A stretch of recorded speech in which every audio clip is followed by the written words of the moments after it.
Y'all know what's going on. It's time for another episode of Doing Time with Joe. I'm your host, Joe Baker, back with my co-host, Michael, here. And we have our last response to the college students out of Utah. I thought the other show that we did was going to be the last one, but he got a letter from his pen pal student. So we're going to answer his questions and round this thing out with the college students in Utah. I've really enjoyed doing this. I hope that we can continue to do this. So, Michael, you want to introduce yourself before we get to it? Everybody knows my name. It's like Cheers, man. Everybody knows your name when you walk into the bar. All right. Well, that's what's up, y'all. This is going to be a great episode. We're going to be answering a couple of questions from a college student in Utah. So sit back, relax, and enjoy the show.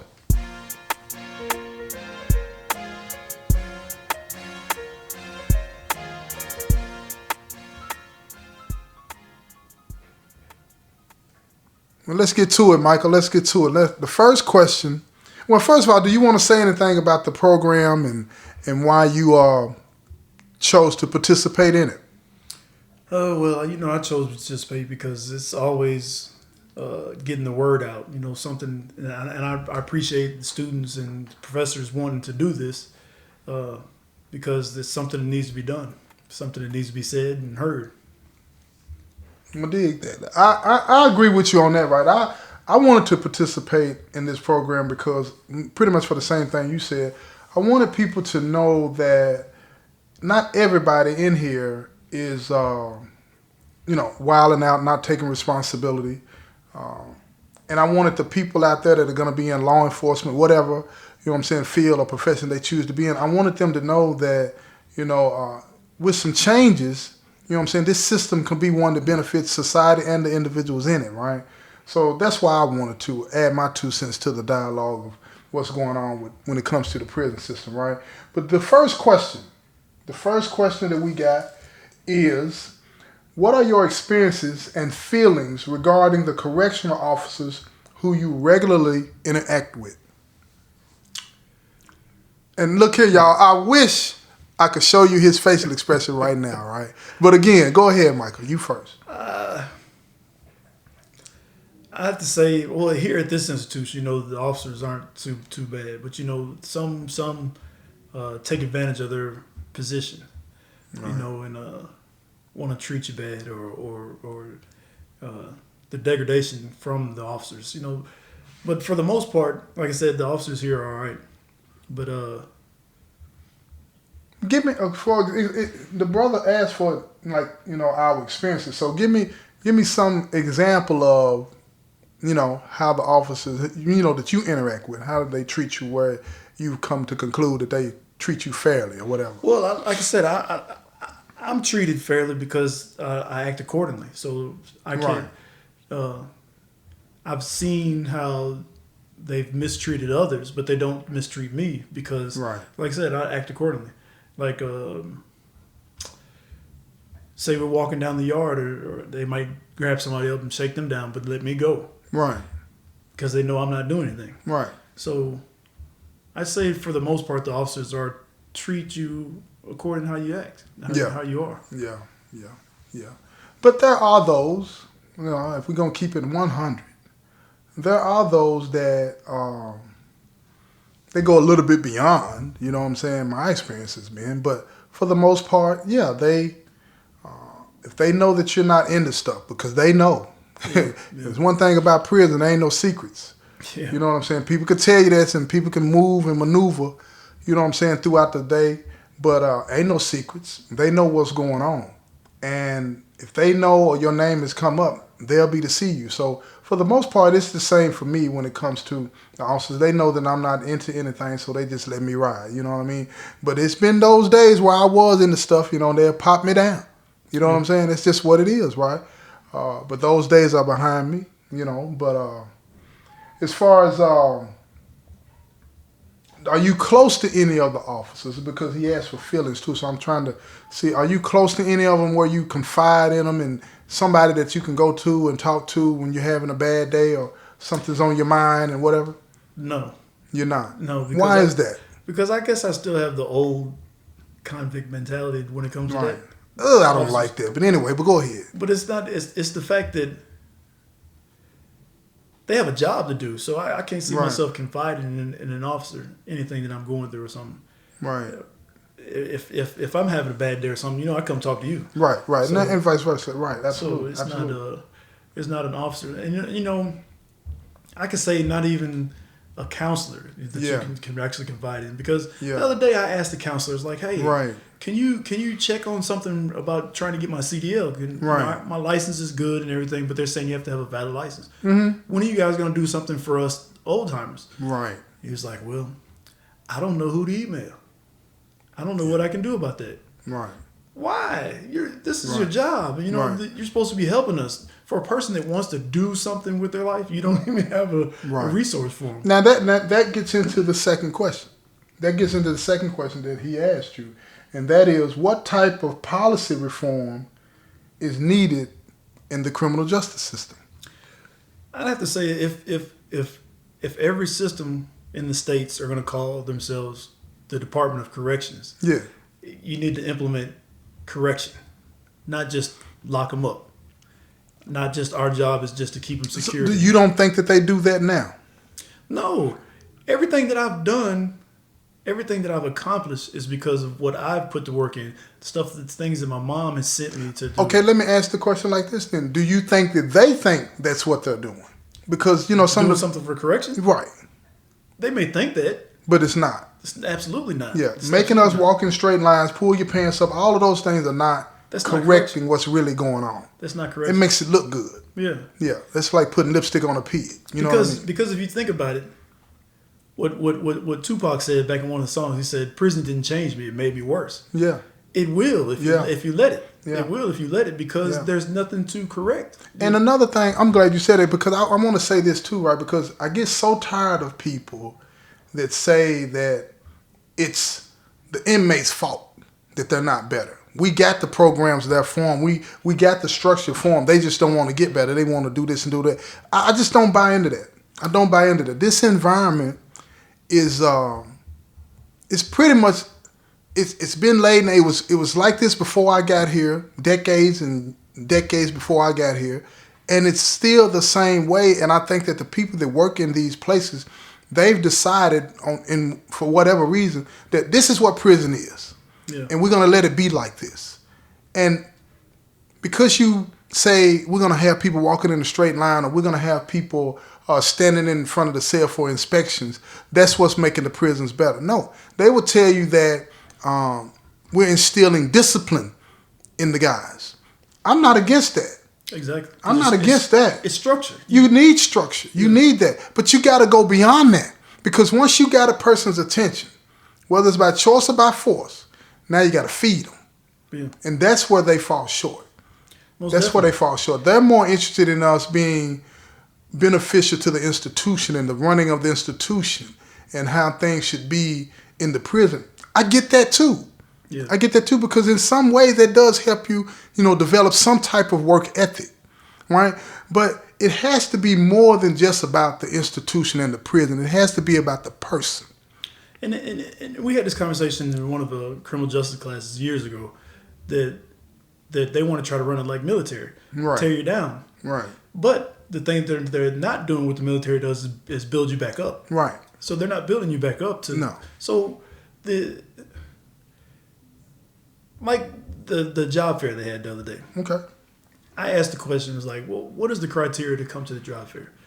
And the reply was, you got to be within 2 years of release.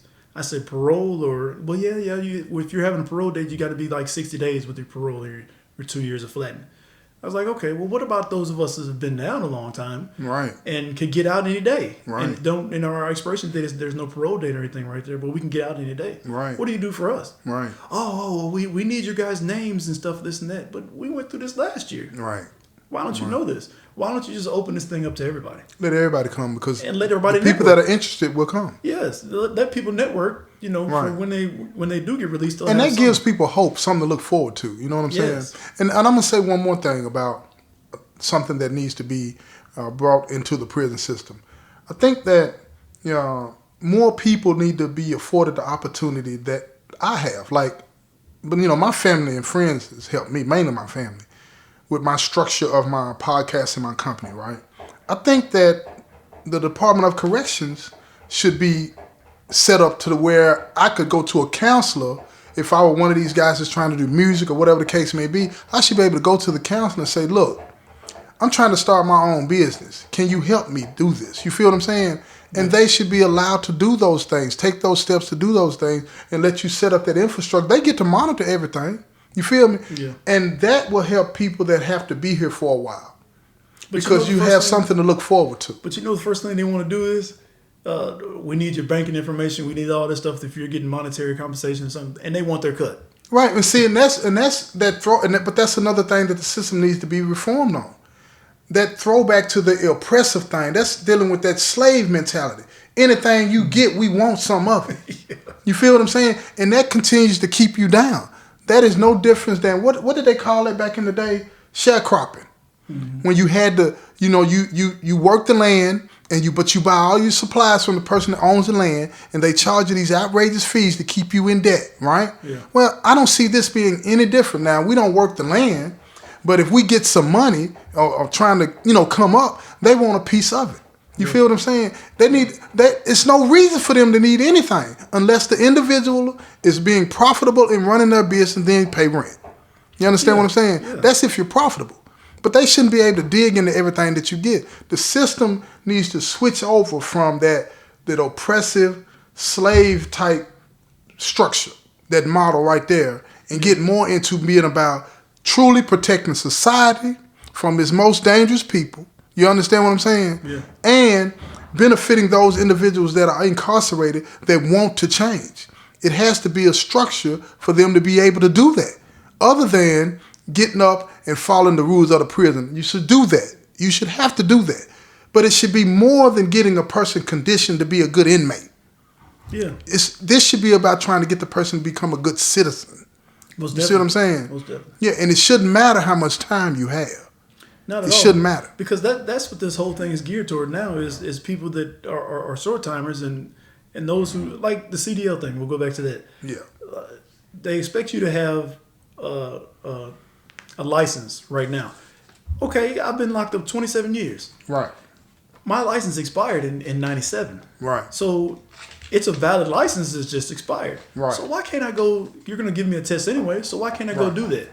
But Right. it's geared for those who just come in and they're going right back out. Right. Which makes no sense. I mean, and when the people that have been gone a long time are the ones that need some assistance and things. Well, yeah, I think that everybody needs some assistance. Yes. Everybody needs some assistance. And that's the thing. They've gotten to the point to where they prioritize the help. Yeah. If you're not on your way out, we'll get to you when you get there. Well, I'm going to be here for 20 years. So I got to do 18 years of absolutely doing nothing, but becoming a worst person in here, right? The worst person version of myself. And then I get to the last 2 years and say, let's get it done. Yeah. It's not possible, man. And I tried to do it in 08. I tried to go take the HVAC class. And they were like, oh, You've been trying. You have too much time. We can't let you take it now. Now that I'm under the 10 years, I don't want it now because I got it on my own. You did it on your own. And another thing that could be added to the system to help is this. Let's say an individual does have a lot of time and they want to get involved in a program. Well, once that person has completed that program, and if there's an employer out there that's willing to hire you, you should be able to go out there to work, come back here to sleep. Yeah. As long as they're willing to hire you and you've gotten a minimum amount of time in, you feel what I'm saying? I don't care if you got 10 years left to do. But if you got a minimum amount of time, and let's say you got a 30-year sentence and you've done 10 years, and you've completed all of these programs to give you all of these certifications in whatever the case may be, you should be able to go work if somebody's willing to hire you. Full disclosure, transparency, making sure the judge, the DA, and all of these people are understanding and on board. You should be able to go out there and work. Yeah, and because the way they do it now, the transition center, you got to be within a year, I think, of something to flatten. And that, to me, people are trying to equate change with the number of years on your sentence. Yeah. And that makes no sense to me. Yeah. It makes no sense to me. And because I was telling one of the guys that I talked to, just because you wake up, that doesn't mean you get out. You still got to do your sentence. There's nothing in place for people that get it that have a long sentence. You see what I'm saying? Nothing. Just sit there and do it. Nothing. No way that you can contribute to society. Nothing. No way. Yeah. You know what I mean? And I'm blessed to have the family that I have that, you know, they help me and they do the things, you know, they listen to all my crazy ideas and try to help me get going like with the podcast. But most people are not that fortunate. That's just what it is. You know what I mean? Yeah, and that's what I was talking to her about when I asked about the job fair. I was like, look, I'm not asking for myself because I'm good. I have everything I need. I'm blessed to have everything that I need. Right. But what I'm saying is for those who don't have what I have, the avenues that I have, why can't you help them? Right. This thing should be opened up to everybody. Right. It makes no sense. No, it makes no sense. Well, have you got anything else you want to add to this? I got to say for the college students, the change is going to come from you. Yeah. When you graduate and when you come into corrections or anything, if you do come into corrections, the policy change is going to come from you. Right. And I hope that when you join the field, that you're joining the field to make a change, to make it to a better society, not to just lock people up and throw away the key. Right. You know. So I hope the best for you guys. I agree with you on that. Now I'm gonna say one thing before I go too. I don't believe that a person that's angry should be making policy. I don't believe that a person that believes in oppressing another race of people or any group of people for any reason should be making policy. But we know that's a reality. We know that. Yeah. But the people that could make a difference in that and deciding who these individuals are that get to make policy are the voters. The voters. All of you kids that are in college right now, vote. Vote. I don't care if you vote Democratic or Republican. But when you do decide to cast your vote based off of how would you like to be treated if you were in this situation. That's what I would ask you to do. If you found yourself in this situation for some unfortunate reason, or somebody that you love found themselves in this situation, how would you want them to be treated? Those are the types of people that we need voting, and those are the types of people that we need making these laws. People that would want to be treated fairly. Yeah. I understand the anger that people have when a crime occurs and somebody that you love is hurt or taken away from. I get that. But that should not be the motivation for the policy. To oppress another group of people, that shouldn't be the motivation for the policy. We have to change this system. Because if we don't change this system, you're going to keep getting what you got now. Almost a 70% recidivism rate. That's just what it is. Yeah. And if you're satisfied with that, let's just keep doing what you do. And if you're not, come on now. Make some changes. Be courageous about it. That's what I would say. Anything else? Good. This has been another episode of Doing Time with Joe. I'm your host, Joe Baker, with my co-host, Michael. Peace, y'all.